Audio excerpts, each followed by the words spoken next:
আমাদেরকেও একটা ছবি তুলে পাই গত 4 দিন ধরে we have been teaching and talking চেপে গেলে ভালো হয় এখানে সবাই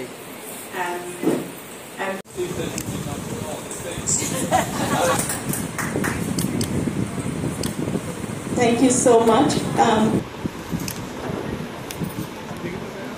সময় স্বল্পতার জন্য ক্ষমা।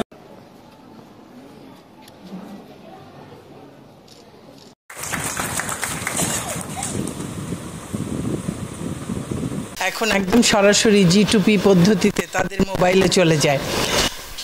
কোথাও কোথাও আমাদের কাছেও তথ্য এসছে যে কোথাও কিছু সমস্যা হচ্ছে।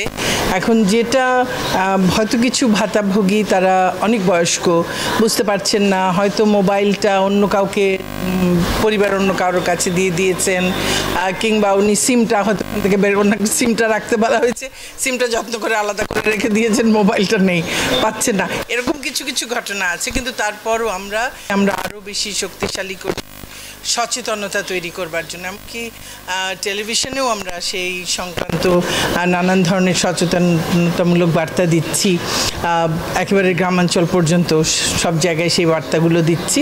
এবং যারা বিশেষ করে যেই মোবাইল ফাইন্যান্সিয়াল সার্ভিসগুলোর মাধ্যমে এটি যাচ্ছে, কোথাও আমরা শুনছি যে কোনো মোবাইল সার্ভিস যে ফাইন্যান্সিয়াল সার্ভিস প্রোভাইডার তাদের ক্ষেত্রে, এবং যারা হয়তো বুঝতে পারছেন না কিংবা তাদেরকে বলা হচ্ছে তাদের অনেক টাকা যাবে, তাদের আরও অনেক বেশি সচেতনতামূলক প্রচারণা চালান। জনাব আনোয়ারুল আজিম আনার, আমি তার মৃত্যুতে গভীর শোক প্রকাশ করছি, তার পরিবারের প্রতি গভীর সমবেদনা জানাচ্ছি।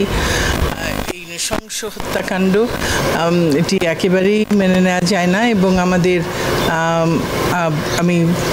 আপনারাও দেখছেন, আমরাও দেখছি যে উভয় দেশের সরকার এটি নিয়ে কাজ করছে। উনি যেহেতু চলেই গেছেন, তার পরিবার পরিজন এবং তার অসংখ্য সুস্পষ্ট কোনো অভিযোগ আছে, কারণ আসলে ঢালাওভাবে বললে আমাদের জন্য সেটাকে দেখা খুব সহজ নয়। কোনো যদি সুস্পষ্ট সুনির্দিষ্ট অভিযোগ থাকে তাহলে সেগুলো যদি আমাদেরকে জানান, আমরা অবশ্যই তদন্ত করবো, এবং যদি কেউ দোষ দেখা যায় যে সত্যতা যদি মেলে অবশ্যই তার